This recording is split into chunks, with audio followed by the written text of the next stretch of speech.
this is an iHeart podcast. Guaranteed human. Colorado is trying to silence free speech again. A state law forces businesses to use customers' preferred pronouns, even if they're biologically inaccurate. With the help of Alliance Defending Freedom, a Christian bookstore and a sports apparel company are challenging the law, but a court recently ruled against them. They appealed the ruling, and with the ADF's help, they'll keep fighting another attempt by Colorado to skirt the First Amendment. Learn more about how you can support free speech by texting RPA to 83848 or going to joinadf.com/RPA. Sponsored by Alliance Defending Freedom. When you own your own business, you own every decision. Catch the red eye or take the 6 a.m. Make a new hire or promote internally. Celebrate a win with the toast at the gate or unwind at the lounge. Big props to this team. Some decisions are a win-win, like earning 8 times points on Chase Travel. Chase Sapphire Reserve for Business, the business card that gives back all you put in. Visit chase.com/reserve business to learn more. Cards issued by JPMorgan Chase Bank and a member of FDIC, subject to credit approval. Terms apply. Based on the best-selling novel from Carly Fortune, the new Prime original series Every Year After follows Sam and Percy across 6 summers as they take a second chance at a love that never really let go. It's the kind of story that brings you back to a summer crush you never fully got over, or a friendship that almost turned into something more. With slow burn tension, lakeside nostalgia, and that lingering what if, it's the kind of show people say they couldn't stop watching and were a little emotionally destroyed by, in the best way. Watch Every Year After, streaming June 10th, only on Prime. Ryan Reynolds here from Mint Mobile. I don't know if you knew this, but anyone can get the same premium wireless for $15 a month plan that I've been enjoying. It's not just for celebrities, so do like I did and have one of your assistants switch you to Mint Mobile today.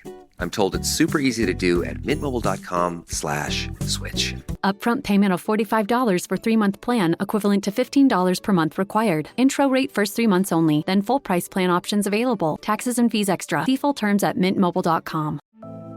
I need to be healthy every day to survive it and go through the next chemo round and the next chemo round. So it's important that work was part of that, to keep my mind busy for 8-9 hours. And then I had to go back and face the reality. I had a goal, and the goal is to survive. Research shows there is a significant connection between the ability to continue to work and cancer recovery. We can make work a better place for healing. Learn more and sign the pledge at workingwithcancerpledge.com. This is Red Pilled America.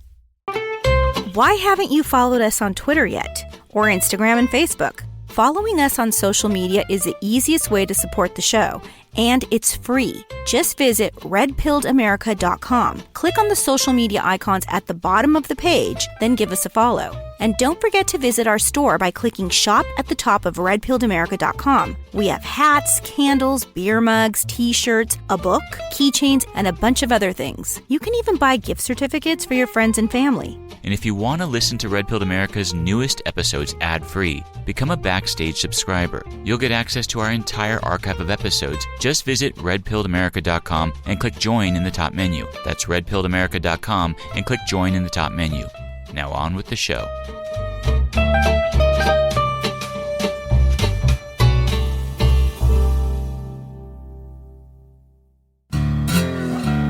Previously on Red Pilled America. Clement Martinez Perez walked into an immigration office in San Francisco and turned himself in. After living for over 30 years in Mexico, Clement Martinez Perez claimed to be a U.S. citizen. There was no question about it. His allegiance was with Mexico, not America. Progressive writer Randolph Bourne penned Transnational America. We find that we have all unawares been building up the first international nation.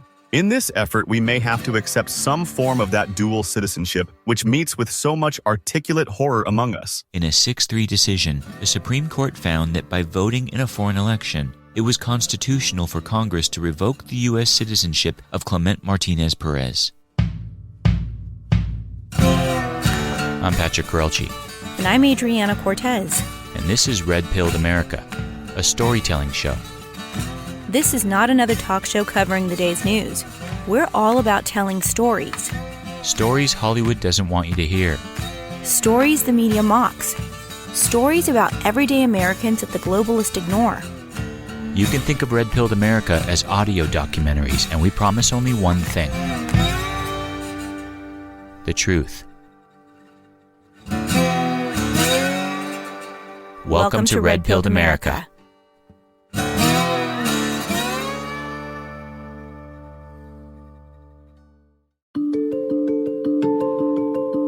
It was July 30th, 1951, when a Polish-born artist walked into a booth in Israel and voted in the new country's second national election. As far as America was concerned, it seemed like an inconsequential act. I mean, Israel was 6,000 miles away from the capital of the United States. The vote was just one of approximately 800,000 ballots cast that day. But that one artist's vote would send a shockwave to the United States that would be felt for decades to come, because it changed the face of America. We're at part 7 of our series of episodes entitled, What's an American? We're looking for the answer to that question by taking a deep dive into the meaning of American citizenship. So to pick up where we left off in our last episode, the assassination of President John F. Kennedy unleashed a movement in America that was percolating below the surface. A radical Marxist movement that viewed the United States as an evil oppressor that needed to be destroyed. At the time of JFK's death, America was a superpower that no one, not even the Soviet Union, could defeat militarily. The only way Marxists could destroy the United States was from within, but that seemed impossible as well. By 1965, the United States was in its golden age of capitalism. Americans were prospering at a level unseen before in human history, so economics weren't driving a class conflict. The country had also effectively paused immigration for 40 years. As a result, the United States had an overwhelmingly pro-American populace that was assimilated. A whopping 95% of American citizens were born in the United States. If the Marxists were going to destroy America from within, they would need to draft reinforcements. That's when the anti-American forces came up with a solution, and they used President Lyndon B. Johnson as a vehicle. They devised a mechanism that would change the fabric of the nation. This bill that we will sign today is not a revolutionary bill. It does not affect the lives of millions. It will not reshape the structure of our daily lives. LBJ told one of the biggest presidential lies in U.S. history. At the time he uttered those words, the United States had a population of about 195 million. Roughly 85% were white. However, nearly 60 years later, in 2024, the percentage of whites in America plummeted to roughly 58%. During that same time period, Hispanics grew nearly fivefold, from just 4% of the population to almost 20%. Asians grew 20-fold, from 0.3% to 6% of the population. The bill LBJ was about to sign into law would go on to change the fabric of America. For over 4 decades, the immigration policy of the United States has been twisted by the harsh injustice of the national origins quota system. Under that system, the ability of new immigrants to come to America depended upon the country of their birth. Only 3 countries were allowed to supply 70% of all the immigrants. Today, with my signature, this system is abolished.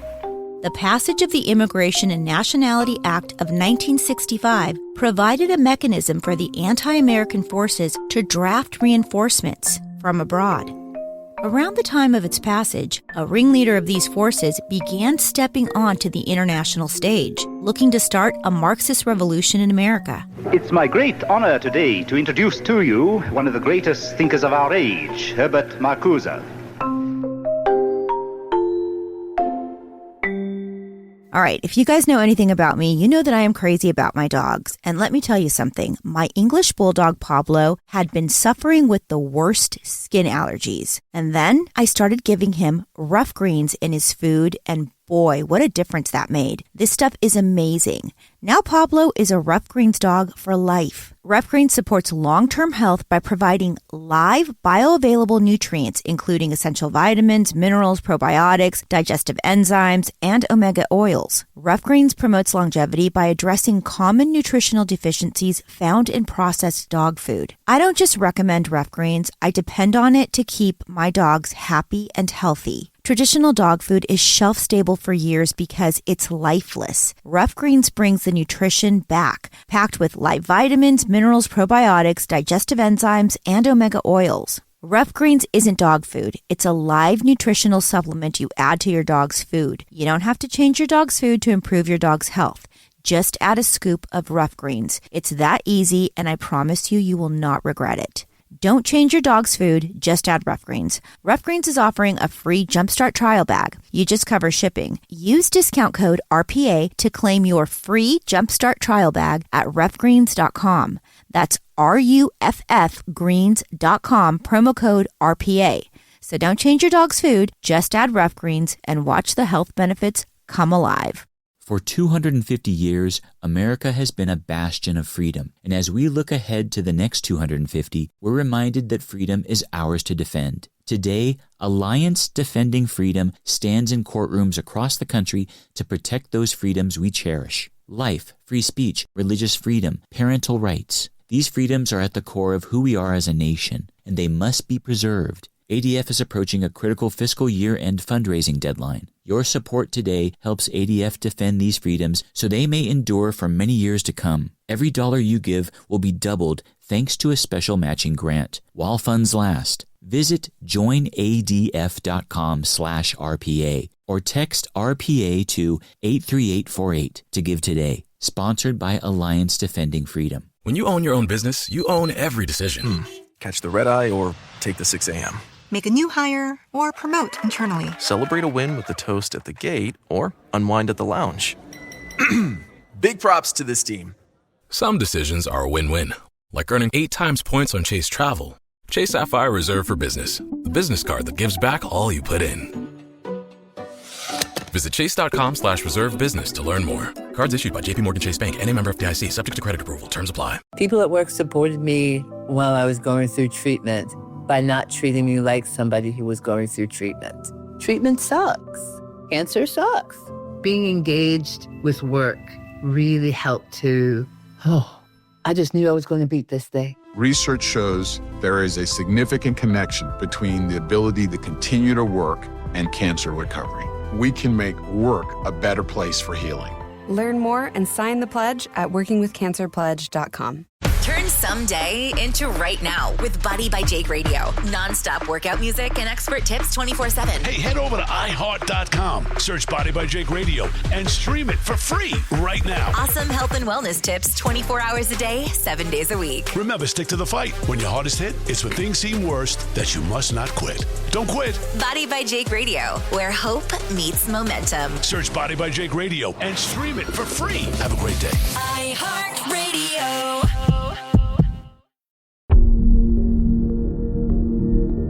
Welcome back to Red Pilled America. Herbert Marcuse was a radical German-born American Marxist who would become one of the leading architects of a cancer in American culture, wokeness. And Marcuse played a critical role in redefining what it meant to be American. Born in Berlin, Germany in 1898, Marcuse grew up in an upper-middle-class Jewish family.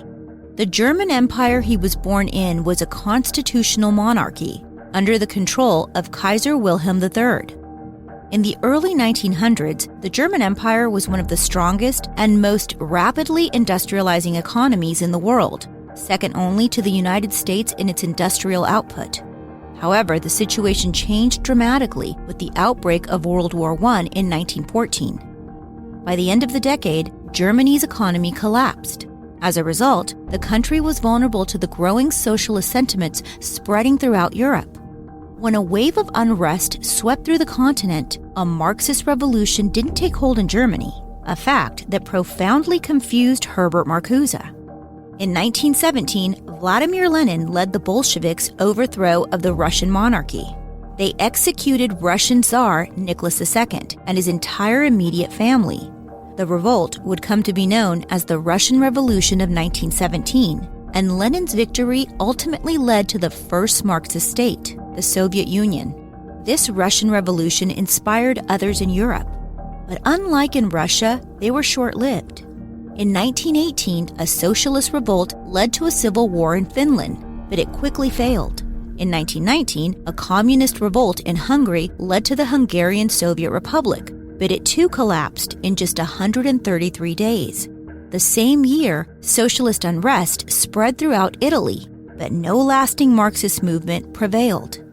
Inspired by the Russians, German Marxists also hoped to spark a German Bolshevik-style revolution of their own. They briefly set up a Marxist state in Germany, but were quickly crushed. German Marxist intellectuals witnessed these unsuccessful communist revolutions and were deeply troubled by their failure because it meant their prophet was wrong. Karl Marx predicted that the working-class proletariat would inevitably overthrow the bourgeoisie who owned the means of production. In his 1848 book, The Communist Manifesto, Marx wrote, "What the bourgeoisie therefore produces above all are its own grave diggers. Its fall and the victory of the proletariat are equally inevitable." Marx believed that history was driven by a class struggle between the haves and the have-nots. Under capitalism, Marx thought this struggle would intensify as wealth and power became increasingly concentrated in the hands of the few. Eventually, Marx argued, the working class would realize their exploitation and unite, leading to a revolution, overthrow of the capitalist system, and ultimately a classless communist society. Karl Marx made this prediction in his books, The Communist Manifesto and Das Kapital, and his disciples came to see it as an inevitability. He did not predict the exact timeline, but he assumed the revolution would start in advanced industrial nations. But that turned out to be wrong. It began in Russia and failed in places like Finland and Germany.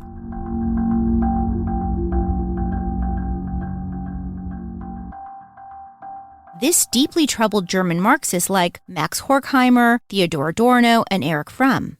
They became consumed with understanding why.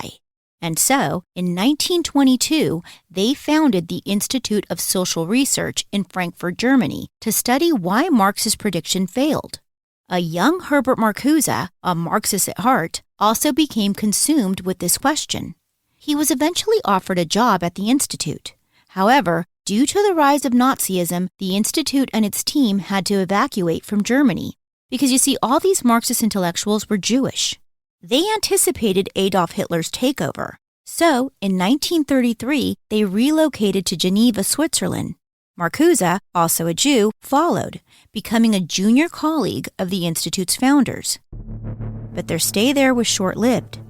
A year later, the Marxist refugees turned their eyes to America's shores. A member of the Institute convinced Columbia University in New York to give them refuge. Horkheimer moved their operation to Columbia, and in America, the Institute came to be known as the Frankfurt School. Marcuse and other exiled colleagues followed, and they would go on to develop critical theory, the intellectual underpinnings for the ideology known today as woke. America provided these Marxist intellectuals a safe haven from Nazi persecution, and they returned the favor by working for decades to ignite a Marxist revolution on American soil. In the United States, Marcuse would ultimately become the standout amongst the Frankfurt School intellectuals. He believed capitalism was the king of oppressors that controlled people with consumerism, making man a one-dimensional creature unaware that he is the victim of a domination system. Through Marcuse's lens, this machine of domination no longer required blunt force or even the presence of an authoritarian figure. Capitalism simply stripped man of critical, two-dimensional consciousness by providing man just enough goods to pacify him, while convincing him through various forms of mass media that he is freer than he actually is. Through this process of domination, the individual has no idea how bad they have it. To overcome this victimhood, Marcuse argued that one must have an awakening to this system of domination. In other words, they must go woke. America stood at the pinnacle of this oppressive system. The United States was economically dominating the world. It was in its golden age of capitalism. In Marcuse's eyes, America represented the mothership of capitalism's evil domination. To destroy this capitalist system and replace it with a classless communist structure, America had to be toppled. Marcuse conceded that this would be a Herculean feat, but he believed a Marxist revolution could occur in America by cobbling together disgruntled racial minorities, feminists, disgruntled sexual minorities, the outcasts of society that refused to assimilate to the country's Anglo-Saxon norms. By bringing these disgruntled Americans together with an enlightened intelligentsia and even increasing their numbers, they could overthrow America and end the capitalist domination. By the early 1960s, Herbert Marcuse's anti-capitalist writings became the intellectual underpinnings for Marxist radicals on college campuses across America.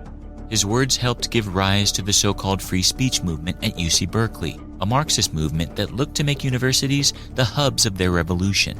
But perhaps most importantly, he helped American Marxists realize they needed to bring in outsiders to increase their numbers.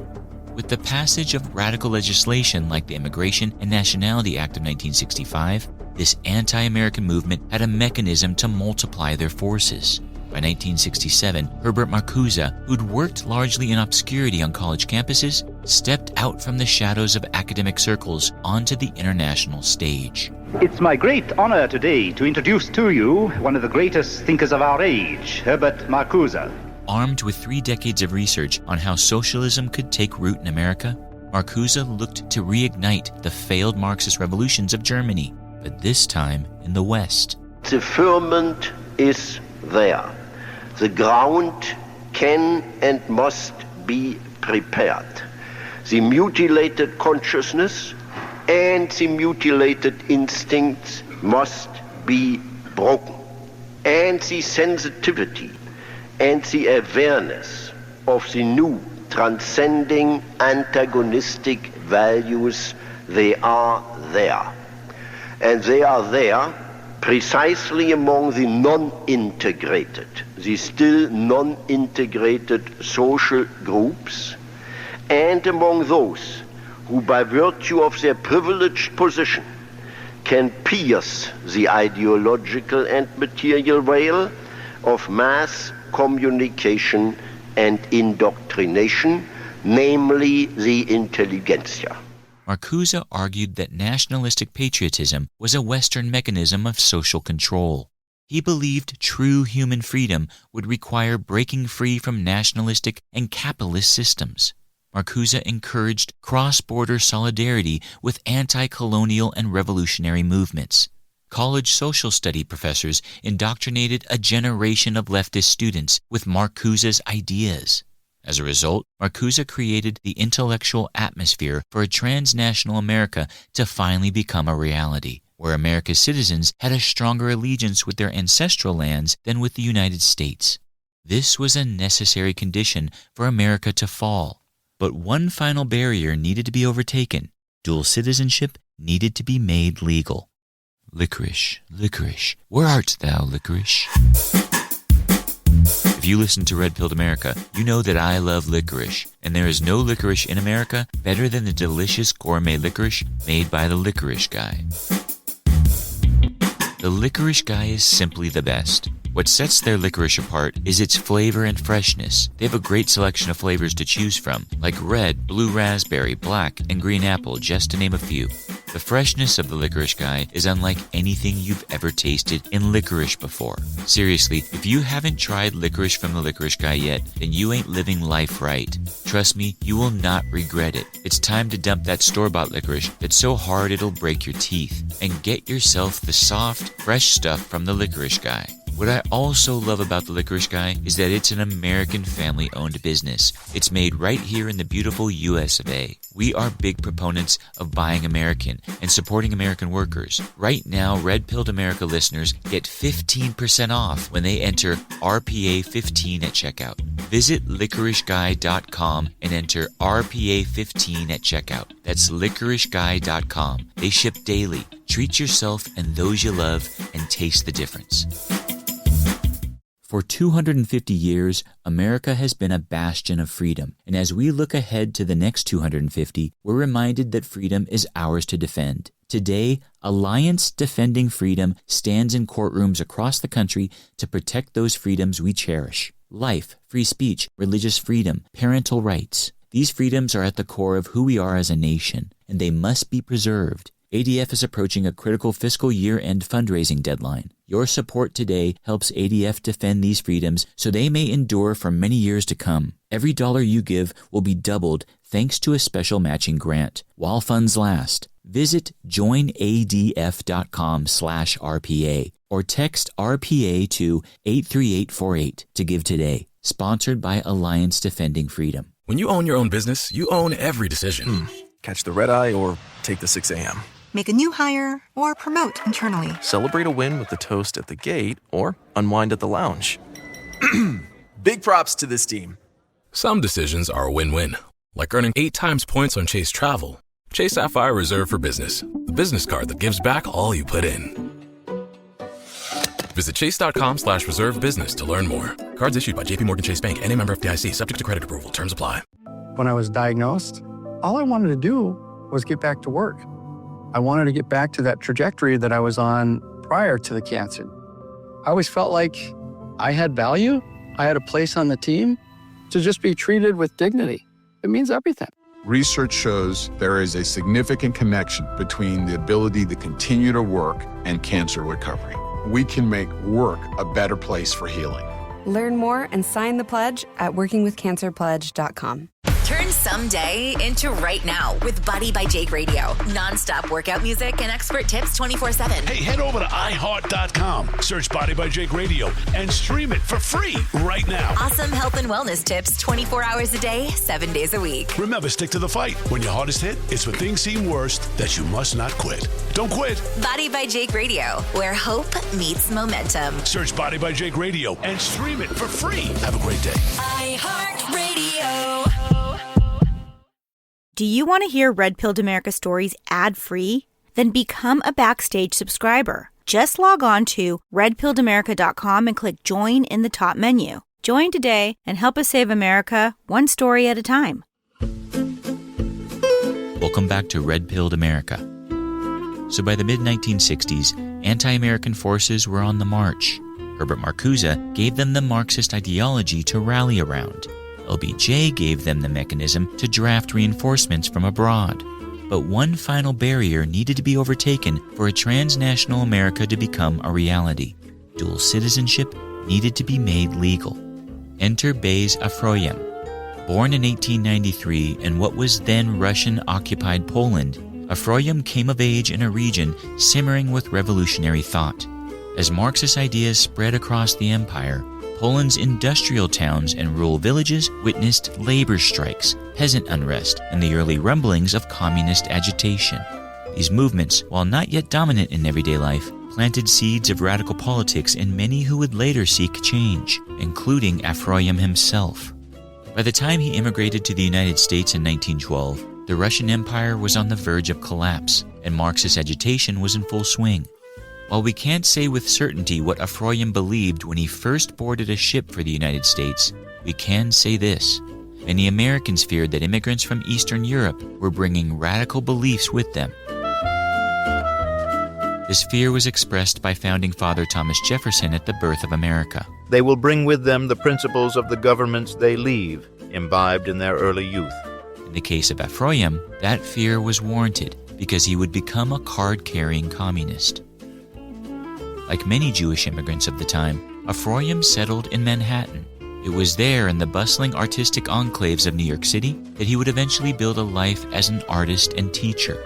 14 years after immigrating to America, Afroyim naturalized as a U.S. citizen. In 1926, he stepped before a federal judge and swore an oath. I hereby declare on oath that I absolutely and entirely renounce and abjure all allegiance and fidelity to any foreign prince, potentate, state, or sovereignty, and particularly to the Soviet Union, that I will support and defend the Constitution and laws of the United States of America against all enemies, foreign and domestic, that I will bear true faith and allegiance to the same, and that I take this obligation freely without any mental reservation or purpose of evasion. So help me God. But the oath was likely more performance than promise, because it wasn't long after making it that Ephraim would take up an ideology that was at complete odds with the U.S. Constitution. In the following decades, Ephraim immersed himself in the radical art and political circles of New York. He founded an experimental art school, collaborating with leftist intellectuals, and eventually joined the Communist Party USA. And as the United States entered the Cold War, it became clear that the American government no longer viewed radical affiliations as abstract concerns. They were threats. By 1948, facing the growing pressure of anti-communist sentiment, Ephraim fled to Cuba. But the stay was brief. After Israel passed the Law of Return in 1950, granting every Jew anywhere in the world the right to immigrate to Israel, Ephraim relocated to the newly formed state. In 1951, Ephraim voted in the Knesset election, or Israel's general elections. This was no small act, because under U.S. law at the time, even a single act of voting in a foreign political election was considered grounds for automatic expatriation. And in the case of Beis Ephraim, it made sense. He did not have an allegiance to the United States. It wasn't his country of birth. He had no ancestral ties to the land. He fled America because of his communist beliefs that were at direct odds to the United States Constitution. He even voted for the legislature that would go on to define Israeli citizenship. By 1952, Beis Ephraim was officially an Israeli citizen, participating in the political life of Israel. But in 1960, Ephraim attempted to renew his U.S. passport. It was denied. A year later, the U.S. government sent him a letter informing him that he had been stripped of his status as an American citizen for voting in a foreign election. In 1967, Ephraim decided to sue the U.S. government, and the case made its way to the Supreme Court. Number 456, Ephraim Petitioner versus Dean Rusk as Secretary of State. The central question of the case was simple. Does Congress have the constitutional authority to strip a person of U.S. citizenship because of certain actions, or does the 14th Amendment forbid involuntary expatriation? In essence, Ephraim was asking the Supreme Court to overturn their 1958 Clement Martinez Perez decision, where Perez was stripped of his citizenship for voting in a Mexican election. Ephraim's counsel, an ACLU attorney named Edward J. Ennis, gave the opening argument. May it please the Court. This case is here on a writ of certiorari to the United States Court of Appeals for the Second Circuit, which unanimously affirmed a summary judgment of the United States District Court for the Southern District of New York, holding that the petitioner had expatriated himself pursuant to the authority of 401E of the Nationality Act of 1940 by the act of voting in an election in the State of Israel in 1951 for the legislature of the State of Israel. Ephraim's counsel argued that at the time his client voted in Israel's 1951 general election, the country hadn't even yet established citizenship. Indeed, it was that legislature which a year later adopted the first Israeli law of nationality and established Israeli nationality. When Ephraim was told he'd lost his U.S. citizenship, he appealed the decision. The district court stated that it was bound by the decision of this court in the Perez case in 1958 and held that he had lost his citizenship, as indeed when he applied for a United States passport in 1960 to return to the United States. The consul in Israel so determined, and the State Department approved that loss of citizenship. And when he did return, he obtained a full hearing, which is part of the record, before the Passport Review Board, which affirmed this loss of nationality, and then he brought this action. Ephraim's argument was simple. Congress has no authority under the Constitution to remove United States citizenship, that this can only be done by the voluntary act of the United States citizen. And all that the power of Congress is to regulate the manner in which this voluntary expatriation shall be expressed. Ephraim's counsel argued that U.S. citizenship could only be voluntarily relinquished. In his view, voting in a foreign election was not enough of a voluntary act to take away the constitutional right of citizenship. Obviously, a man cannot put a note of expatriation in his desk drawer and take it out when he wants to. Congress can say that if you wish to abjure allegiance to the United States, If you're abroad, you must do it before a consul. If you're in the United States, you must do it on the form supplied by the Attorney General of the United States. The limit of Congress's power is to regulate voluntary conduct, or conduct which in most instances, or in common experience, is voluntary. But Ephraim's counsel did concede that if a U.S. citizen did in fact naturalize in a foreign country, effectively becoming a dual citizen, Congress would have the constitutional powers to expatriate the U.S. citizen for that voluntary act. A Supreme Court judge pulled this response from Ephraim's lawyer. You go so far as to say that there is just no behavior by the citizen which Congress may recognize as in effect, an expectation. Not at all. I believe that it's plain that naturalization in a foreign state is the clearest indication of that may be a clear indication, but what if the citizen says, "No, look, I don't intend to lose my United States citizenship at all. I'm becoming a citizen of another country, but there are a lot of dual citizenships in the world. So why should you take this to be an expatriation? I say I'm still a citizen. Now, how come Congress can recognize that event?" Well, my personally believe that Congress may take conduct which normally connotes a putting off of your United States allegiance and taking on of a foreign allegiance, and may nominate that, may, as a control of voluntary conduct, may say that is expatriation. Well, what about voting? What about voting? That's what I want to come to. If Congress says voting shall result in expatriation, and the person knows that and he goes and votes, is that voluntary? But the trouble with that is, Your Honor, is that voting, as a factual matter, does not indicate it may be voluntary conduct, but it is not voluntary conduct that indicates a lack of allegiance to the United States or the adherence to a foreign state. Ephraim's counsel didn't believe that his client's voting in one election was enough for his client to lose his U.S. citizenship. But the problem was that Ephraim's lawyer was leaving out some very important information. You see, in 1952, Israel established the criteria for citizenship in their country, and it included provisions that automatically granted Israeli citizenship to Jews living in Israel, unless they explicitly declined it in writing. While living in Israel, Ephraim never declined Israeli citizenship. And why would he have? It was his home. After he voted in Israel's 1951 election, Ephraim then went on to vote in two more Israeli general elections, in 1955 and 1959. Beis Ephraim was living life as an Israeli. His allegiance was with Israel, not America. But now he was asking the U.S. Supreme Court to declare him a U.S. citizen? A lawyer for the U.S. government, Charles Gordon, made the argument that this case was over more than just one vote in a foreign election. The facts, to some extent, were recited by Petitioner's counsel, but there are a few more that I'd like to call to the Court's attention.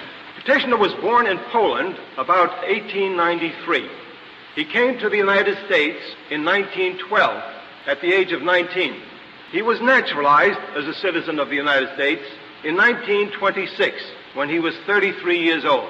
In 1949, he left the United States with an American passport. He then went to Israel in 1950 and remained there for 14 years. Now, by his stipulation, Petitioner concedes that he voluntarily voted in the election in 1951 in Israel for the Second Knesset, or Parliament. It appears also from his Israeli identification booklet, which Your Honors will find at pages 1 to 2 of the record, that he voted additionally in two other elections, 1955 and 1959, for the Third and Fourth Knessets. And this is where the bias of the court began to rear its head. Nearly 10 years earlier, the Supreme Court decided 6-3 that Congress had the constitutional authority to strip Clement Martinez Perez of his U.S. citizenship for voting in a Mexican general election. Dual citizenship brought serious peril to the United States. The country had been dragged into conflicts and war over the issue. The White House had even been burnt to the ground over a dual citizenship disagreement. The Supreme Court justices in 1958 understood the history behind the issue and decided accordingly. But in the years that followed the Perez decision, the makeup of the court changed significantly. Most notably, the leading conservative voice who wrote the Perez majority decision, Justice Frankfurter, retired in 1962.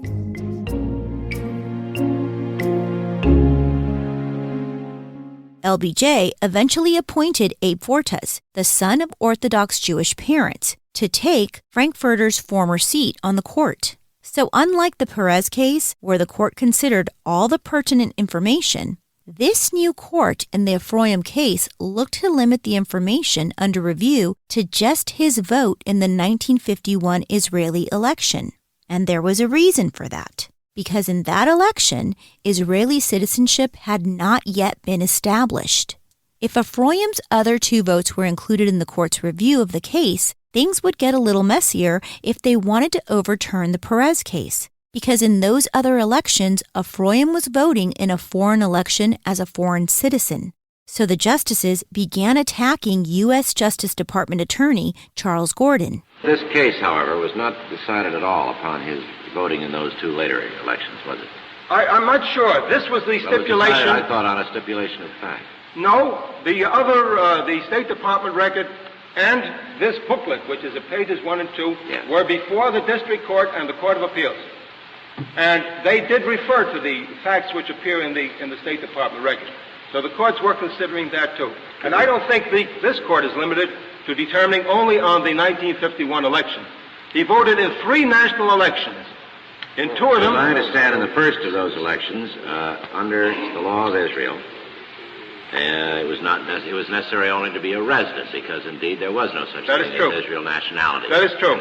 But in the second 2 elections, in which you say it's shown that he voted, there was such a thing as Israel nationality. And only Israeli nationals Israelis could vote. Could vote. Is that correct? And he did vote.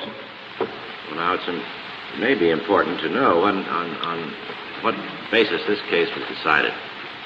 I understood that it was decided on the stipulation of facts, which indicates which includes only the first of those 3 votes.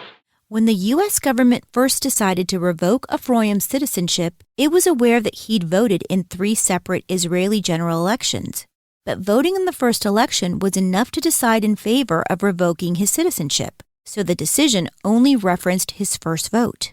The problem was that during that first vote, Israel hadn't yet established citizenship. It appeared the court wanted to overturn the Perez case, so it pushed to limit the case to the first vote. The justices even accused the government's lawyer of playing dirty. You say in the last 2 elections in which he voted, it was necessary to be a national of Israel. That is true, sir. Are you trying to muddy the water so that we can't decide it on that simple issue that was in the complaint only, and that concerning which you had a stipulation between the parties on which the case was to be tried? Well, Your Honor, I'm not trying to muddy the waters. I'm trying to give the entire record as it was considered by the district court, and only part of it appears in the stipulation. This is only one part of it. But nobody knew about it until you finally discovered it in preparing for your argument. No, Your Honor, that is not so. The district court and the Court of Appeals knew about it. It was before them. No, this wasn't hidden from anybody. The only regret I have is that they weren't printed in the record, because they were before the court below. This is not something I dreamed up. It was considered fully in the court below. Mr. Justice White, I believe that an issue of this importance, it is very desirable to get the record as full as possible. And I think that if the record were as full as it can be, it would indicate that petitioner has demonstrated his diminution of allegiance to the United States, has indicated that he regards himself as a citizen of Israel. Indeed, he did not apply for an American passport for 10 years, and did apply for an Israeli passport and obtained it. Insofar as voting is concerned, the decisions of this court have indicated that in order to sustain the statute, there must be some indication of diminished allegiance. And my view is that the act of voting in itself indicates such a diminution. But if it becomes important in the context of this case, I think the facts here, if fully developed, would demonstrate that the allegiance of the petitioner here is primarily to Israel. Charles Gordon argued that Congress clearly had the constitutional right to determine acts that constituted expatriation. Congress established that voting in a foreign election was an act that shifted a person's allegiance to the foreign power, and that is why it revoked Ephraim's citizenship. My own view is that the statute is constitutional in a reasonable determination by Congress that there is potential danger to the foreign relations of the United States if a person, a United States citizen, votes in the political election of a foreign country, and if he thereby indicates his diminished allegiance to the United States. My view is that the Perez case is still the law, that this court has not modified, and that it is sound.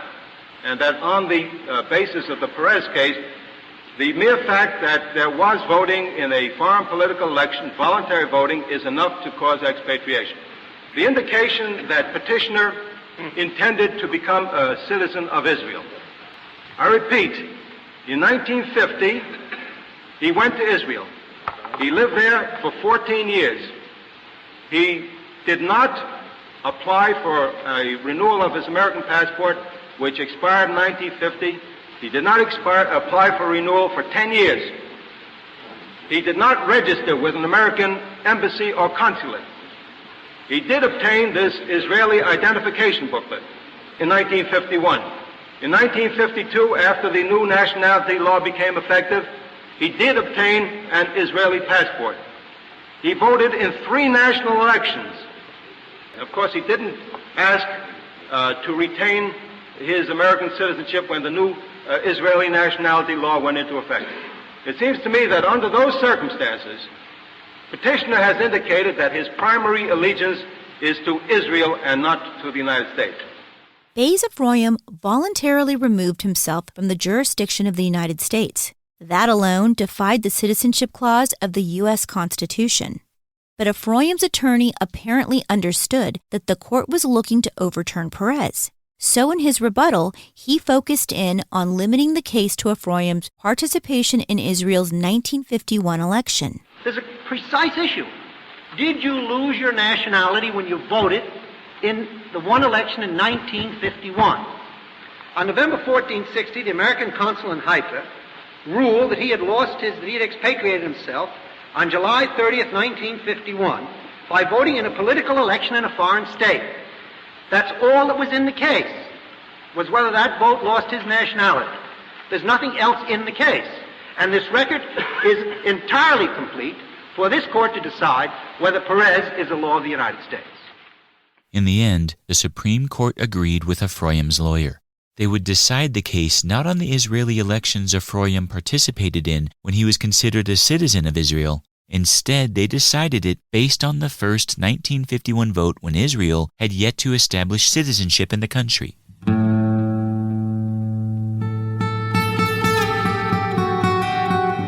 In a razor-thin 5-4 vote, the Supreme Court decided in favor of Ephraim. It was an earth-shattering decision. For much of U.S. history, acting as a dual citizen was grounds for losing American citizenship. The draft history of the first U.S. citizenship clause required exclusive allegiance to the United States. And when someone becomes naturalized, they renounce allegiance to all foreign powers and make an exclusive allegiance to America. So when a U.S. citizen acted as a foreign national, it put the person's U.S. citizenship in jeopardy.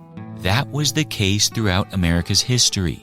But with their Ephraim decision, the Supreme Court ruled that, regardless of a person's voluntary actions, U.S. citizenship is a constitutional right protected by the 14th Amendment. It signaled that most grounds for involuntary loss of citizenship would not survive Supreme Court scrutiny. In 1976, the U.S. Department of State underscored the impact of the Ephraim decision. It announced that the only way that a U.S. citizen could lose their U.S. citizenship was by explicitly and officially renouncing it. An American citizen could now swear an allegiance to a foreign power, become a citizen of a foreign state, or even serve in a foreign military, all without losing their U.S. citizenship. Dual citizenship may not have been officially recognized by the U.S. government, but it was effectively legal. A transnational America finally became a reality. The fabric of America was torn, and by the 1980s, American citizenship would face its biggest attack yet. Coming up on Red Pilled America. Future generations of Americans will be thankful for our efforts to humanely regain control of our borders and thereby preserve the value of one of the most sacred possessions of our people, American citizenship. Red Pilled America is an iHeartRadio original podcast. It's owned and produced by Patrick Corelchi and me, Adriana Cortez, for Informed Ventures. Now you can get ad-free access to our entire catalog of episodes by becoming a Backstage subscriber. To subscribe, just visit redpilledamerica.com and click Join in the top menu. Thanks for listening.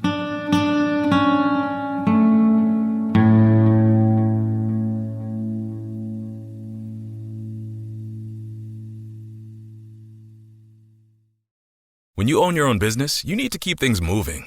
Need to book a last-minute flight? Earn a $300 travel credit to cover that. Need to take a meeting before takeoff? Do it from the comfort of the Chase Sapphire Lounge by the club. Need to catch your breath before you board? Done. Chase Sapphire Reserve for Business, the business card that gives back all you put in. Visit chase.com/reserve business to learn more. Cards issued by JPMorgan Chase Bank, N.A. member FDIC, subject to credit approval. Terms apply. I think when you're diagnosed with cancer, you crave a semblance of normalcy and control, and so work allowed me to be me. So I think it's really important that companies stay flexible. Cancer and a diagnosis can be all-consuming, but it doesn't have to be. Research shows there is a significant connection between the ability to continue to work and cancer recovery. We can make work a better place for healing. Learn more and sign the pledge at workingwithcancerpledge.com. Turn someday into right now with Body by Jake Radio. Non-stop workout music and expert tips 24/7. Hey, head over to iHeart.com, search Body by Jake Radio, and stream it for free right now. Awesome health and wellness tips 24 hours a day, 7 days a week. Remember, stick to the fight. When your hardest hit, it's when things seem worst that you must not quit. Don't quit. Body by Jake Radio, where hope meets momentum. Search Body by Jake Radio and stream it for free. Have a great day. iHeartRadio.